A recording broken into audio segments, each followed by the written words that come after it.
জয় বড়মা বন্ধুরা, সবাইকে অনেক অনেক স্বাগত। আশা করছি সকলেই ভালো আছেন এবং সুস্থ আছেন। আমি আজকে যেই রাশিফল সম্পর্কে আলোচনা করতে এসেছি সেটি হচ্ছে মীন রাশির 12টি রাশি, সবথেকে শেষ রাশি মীন রাশির ডিসেম্বর মাসের মাসিক রাশিফল সম্পর্কে। আপনারা জানেন যে আপনাদের এখন এই মুহূর্তে সাড়ে সাতি চলছে এবং এই সাড়ে সাতির পর্যায়েতে আপনাদেরকে কিন্তু যথেষ্ট বাধা বিপত্তির সম্মুখীন হতে হচ্ছে। তো এই এতগুলো দিন তো যথেষ্ট বাধা বিপত্তির মধ্যে দিয়েই গেল। তাহলে শেষ মাসটাও কীরকম যাবে? সেটা নিয়ে আলোচনা করে দেবো এবং সর্বশেষ আপনাদেরকে একটি প্রতিকার বলে দেবো এবং এই প্রতিকারটি আপনারা যদি একটু নিয়ম মেনে করতে পারেন তাহলে দেখবেন আপনাদের জীবনে যথেষ্ট সুস্বাচ্ছন্দ্য চলে আসবে। সমস্ত বাধা বিপত্তি আপনাদের জীবন থেকে কেটে যাবে। খুব একটা অসুবিধা দেখা দেবে না। সাড়ে সাতির মধ্যে যখন রয়েছেন তখন কিছুটা তো আপনাদেরকে সমস্যা ফেস করতেই হবে। কিন্তু তারপরেও যদি আপনি এই প্রতিকারটি করতে পারেন তাহলে অনেকটা অংশে কিন্তু আপনারা লাভবান হবেন এবং সেটি আমি ভিডিওর শেষে বলে দেবো। তাই ভিডিওটিকে একদমই শেষ পর্যন্ত দেখবেন, স্কিপ করবেন না। এবং এর সাথে সাথে আমি কিছু আ এই মুহূর্তে আপনাদেরকে একটা প্রেডিকশন আমি বলে দিচ্ছি, সেটা আপনাদের এই ডিসেম্বর মাসটা কিরকম কাটতে চলেছে সেই বিষয় নিয়ে আমি আলোচনা করে দেবো। তাহলে চলুন বেশি কথা না বাড়িয়ে আমরা মূল বক্তব্যে ফিরে আসছি। আলোচনা করব আমি আপনাদের কর্মজীবন এবং ব্যবসায়িক জীবন নিয়ে। কর্মজীবনটা কিন্তু এই সময়টা আপনাদেরকে সমস্যাবহুল হতে চলেছে। সেরকম আপনারা আশা পাবেন না। আপনারা কাজ করছেন বা কাজ করবেন, সেরকম অনুযায়ী আপনারা নাম পাবেন না। আ এরই সাথে সাথে আমি দেখতে পাচ্ছি যে আপনাদের এই মুহূর্তে কাজে তো আপনাদের চাপ বৃদ্ধি পাচ্ছেই। তার সাথে সাথে কিছু কিছু জাতক জাতিকাদের আমি দেখতে পাচ্ছি যে অনেকাংশে হতে পারে যে তাদের চাকরি থেকে বহিষ্কার করে দেওয়া হলো, টার্মিনেট করে দিল কোনো কারণবশত, বা আপনি কাজ ছেড়ে দিলেন। আপনার আর পোষাচ্ছে না, আপনার ভালো লাগছে না, আপনি খুব তিতিবিরক্ত হয়ে পড়েছেন। কারণ অফিসের মধ্যে প্রত্যেকদিন কিছু না কিছু অশান্তি, কিছু না কিছু ঝামেলা ঝঞ্ঝাট যাদের সাথে অলরেডি ঘটছে তারা রিলেট করবে না আমার কথাটার সাথে। তো এই সমস্যাগুলো আপনাদেরকে দেখা দেবে এই সময়টাতে। এবং বেকাররা অনেকদিন ধরে হয়তো চাকরির জন্য ইন্টারভিউ দিচ্ছেন কিন্তু পাচ্ছেন না, সেই জিনিসগুলো চলতেই থাকছে এবং চলতে থাকবে। কারণ এই সময়টা আপনাদেরকে একটু সমস্যাবহুল দেখা দেবে। কাজের ক্ষেত্রেটা খুব একটা কিন্তু ভালো নয়। আয় ইনকাম সেরকম পরিমাণে হবে না, তবে ব্যয়ের বৃদ্ধি প্রচুর পরিমাণে হবে। আপনি রাখতে পারবেন না টাকা আপনার কাছে। যা ইনকাম করবেন তার থেকে আরও বেশি আপনার বেরিয়ে যাবে এবং তার জন্য কী হবে যে আপনি হয়তো ঋণে জর্জরিত হয়ে পড়ছেন। আপনি হয়তো ধারের ক্ষেত্রে বা লোনের ক্ষেত্রে আপনি জর্জরিত হয়ে পড়ছেন। তবে সেই লোনটাও কিন্তু আপনার এক চান্সে হবে না। সেখানেও আপনাদের বাধা বিপত্তি এসে তারপরে গিয়ে সেটা আপনাদের ফল দেবে। এবং এরই সাথে সাথে যারা ব্যবসায়ী রয়েছেন, ব্যবসায়ীদের জন্য আমি বলব ব্যবসায়ীদের জন্য কিন্তু খুব একটা ভালো মাস না এই সময়টা। খুব যে আপনারা লাভবান হবেন তা না। খুব পরিমাণে যে আপনাদের আয় উন্নতি বৃদ্ধি হবে সেরকমটাও কিন্তু নয়। ব্যবসা করছেন, আপনি পরিশ্রম করছেন, খাটছেন, কিন্তু সে অনুযায়ী আপনারা ফল পাচ্ছেন না। সে অনুযায়ী আপনারা লাভ পাচ্ছেন না। সেরকমই চলতে থাকবে আপনাদের এই সময়টাতে। আ এর সাথে আমি আরেকটা জিনিস বলতে চাইবো যে এই মুহূর্তে যারা পরিকল্পনা করছেন যে আপনি ব্যবসাটাকে আরেকটু প্রসারিত করবেন, যাতে যেহেতু এই ব্যবসাটা সেরকমভাবে চলছে না, তাই আরেকটু কিছু ইনভেস্ট করে দেখি যদি কিছু লাভ পাওয়া যায় বা যদি কিছু ভালো কিছু হয়। আমি বলব এই সময় সেই জিনিসটা কিন্তু একদমই ভালো সময় না বন্ধুরা। এই সময়টাকে আপনাদেরকে নিজেদের আয়ের যে সঞ্চয়টা যেটা রয়েছে, সেই সঞ্চয়টাকে আপনাদেরকে এখন খুব শক্ত হাতে রেখে দিতে হবে। খুব মজবুত হাতে রেখে দিতে হবে এবং ভবিষ্যতের চিন্তা করে সেই জিনিসটাকে রাখতে হবে। কারণ এই সময়টা আপনারা যাই করতে যাবেন না কেন, আপনাদের কিন্তু বাধা বিপত্তি আসতে থাকবে। তো ব্যবসায়ীদের ক্ষেত্রেও কিন্তু খুব একটা ভালো ফল দেবে না আপনাদের। সেরকম আপনারা আশানুরূপ ফল পাবেন না। ব্যবসা হয়তো করছেন কিন্তু যেই লাভটা আপনারা এর আগে পাচ্ছিলেন ৭.৫ আগে, সেই লাভটা এখন পাচ্ছেন না এবং পাবেনও না। সেরকম অতটা আপনাদের আর্থিক দিকটা উন্নত হবে না। এবারে আসছি আমি আপনাদের শিক্ষা জীবন নিয়ে।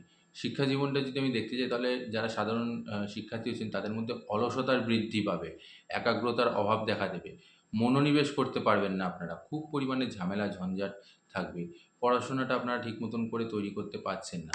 যারা উচ্চশিক্ষার জন্য তৈরি করছেন, বেশি একটা এগোতে যাবেন না এই সময়, বা চাকরির পরীক্ষার জন্য তৈরি হচ্ছেন, বেশি একটা এগোতে যাবেন না। একটু স্লো ডাউন হন, একটু ধীরে সুস্থে এগোন। আপনি জেদের বশে বা আবেগের বশে কিছু একটা করতে চাইছেন, তাহলে কিন্তু হবে না। আপনাকে কি করতে হবে? আপনাকে খুব ঠান্ডা মাথায় বিষয়টাকে বুঝে শুনে সে অনুযায়ী এগোতে হবে। নইলে আগামী দিনটা কিন্তু খুব একটা ভালো আসবে না। সেটা কিন্তু আপনারা আশানুরূপ ফল পাবেন না। আপনি হয়তো জেদের বশে এগিয়ে যাচ্ছেন কিন্তু সেরকমভাবে ফল পাবেন না। তাই এই মুহূর্তে একটু স্লো ডাউন হতে হবে। একটু ধীরে সুস্থে আপনাদেরকে পড়াশোনার ক্ষেত্রটাকে মজবুত করে এগিয়ে যেতে হবে। এর এর সাথে সাথে এবার আমি আলোচনা করব আপনাদের আ প্রেম জীবন এবং দাম্পত্য জীবন নিয়ে। প্রেম জীবনটা যদি দেখতে যাই তাহলে আ যারা প্রেমিক-প্রেমিকা আছেন বা যারা প্রেম করছেন, প্রেম সম্বন্ধের মধ্যে রয়েছেন, আপনারা হয়তো বিয়ের প্রস্তাব নিয়ে বাড়িতে আলোচনা করতে চাইছেন বা বাড়িতে বলতে চাইছেন প্রেমের আপনাদের বিয়ের প্রস্তাবটা আপনি দিতে চাইছেন। এই মুহূর্তে আপনারা না করাটাই শ্রেয়।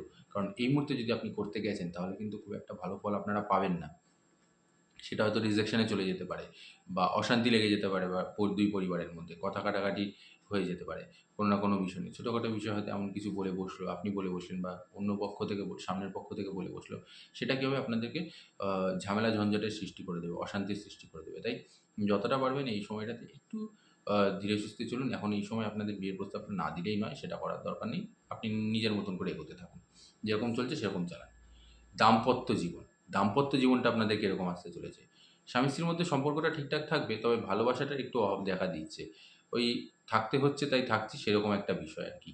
তো সেই জিনিসটার জন্য আমি বলব যে ঠিক আছে, এখন এই সময়টা এরকম একটা কঠিন পরিস্থিতির মধ্যে আপনারা রয়েছেন, কারণ শনি ৭.৫ মধ্যে রয়েছেন, তাই কোনো দিক থেকেই আপনারা ভালো ফল পাবেন না, আর আশাও করবেন না এই সময়টাতে।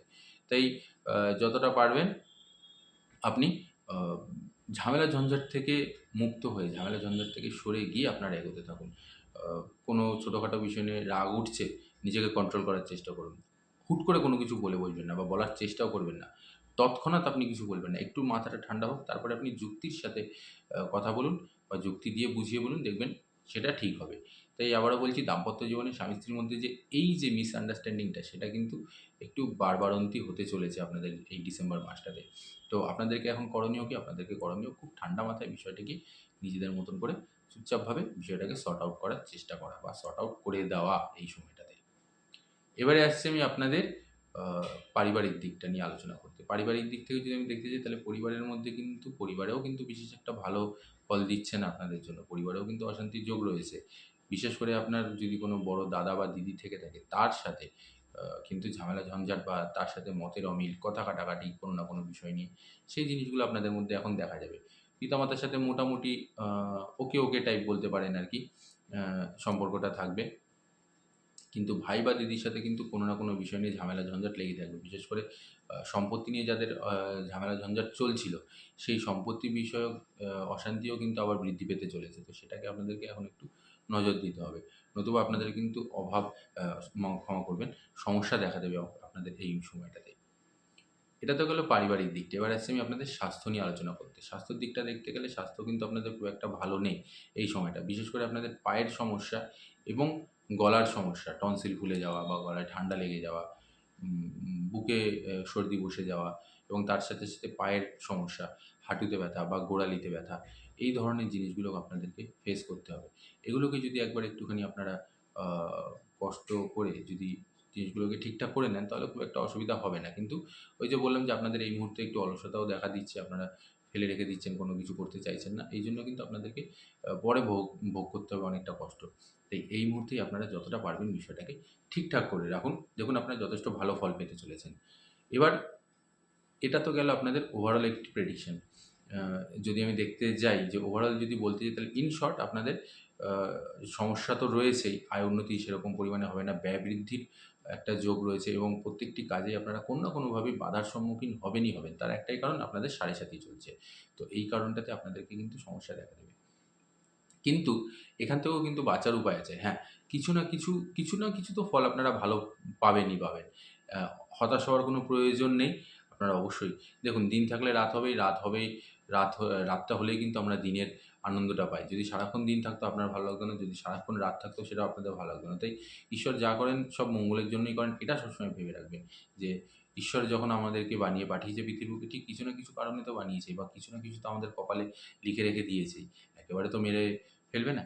তো এই মুহূর্তে যে সমস্যাটা রয়েছে, সেই সমস্যাটা আ যাতে উতরানো যায়, বা কিছুটা কমানো যায়, তারই আমি একটি প্রতিকার আপনাদেরকে বলে দিচ্ছি। আপনাদেরকে কি করতে হবে? আপনাদেরকে করতে হবে যেটা, সেটা হচ্ছে যে প্রত্যেক মঙ্গলবার করে এবং শনিবার করে, যদি প্রত্যেকদিন করতে পারেন তাহলে তো খুবই ভালো। নতুবা প্রত্যেক মঙ্গলবার বা শনিবার করে আপনাদেরকে নিরামিষ আহার ভোজন করতে হবে।